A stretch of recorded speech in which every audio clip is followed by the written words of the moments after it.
अब ये उनके सामने यही अच्छे अंदाज से बयान करता है। सियासतदान में और दाई अल्लाह में फ़र्क यही होता है कि सियासतदान दूसरों की खामियां निकालता है और दाई अल्लाह मुस्बत अंदाज से अल्लाह का पैगाम पहुंचाता है। नबी अलैहिस्सलातु वस्सलाम जब जा रहे थे हिजरत करके तो दो रास्ते थे, एक रास्ता लंबा था और थोड़ा महफूज था और एक शार्ट था, लेकिन वहाँ पे यही था कि कुछ ऐसे डाकू वगैरह होते हैं। आपने वो शार्ट कट जो है वो चूज़ किया और वहाँ पे आगे देखा तो वो बैठे हुए थे, वो जो डाकू थे। तो आप अलैहिस्सलातु वस्सलाम ने उससे पूछा तुम कौन लोग हो? उनका जी हम तो डाकू हैं, हम ज़माने के ज़लील तरीन लोग हैं।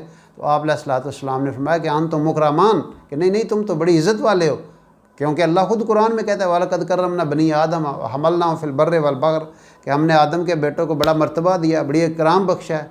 अब उनसे थोड़ी सी बात वहाँ पे की और वो मुसलमान हो गए। अब क्या उनको वहाँ पे वो कहते नहीं नहीं तुम तो वाकई यही दही हो, तुम यही डाकू हो। अब उनका फिर रिएक्शन क्या होता? तो इसलिए दाई अल्लाह में और सियासतदान में एक फ़र्क होता है।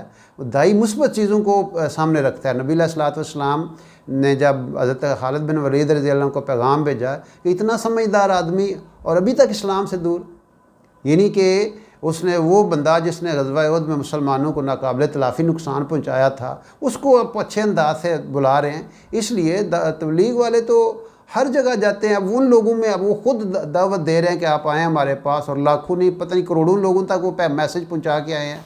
और वहाँ पे उन्होंने अल्लाह और अल्लाह के रसूल की बात की है और यही दुआएं की हैं कि या अल्लाह उम्मत के हाल पे रहें।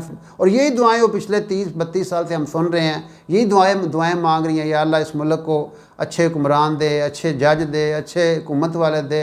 और वो पब्लिक का भी यही तरला मिन्नत करते हैं कि खुदा के वास्ते झूठ सोच छोड़ दो, सच पे आ जाओ, अदल पे आ जाओ और नाफरमानियों को छोड़ दो, तौबा कर लो। यही बात कर रहे हैं, यही बात उन्होंने की। अब वो आप अगर वो पूरा बयान सुनेंगे तो आपको बिल्कुल वाज़ेह नज़र आ जाए।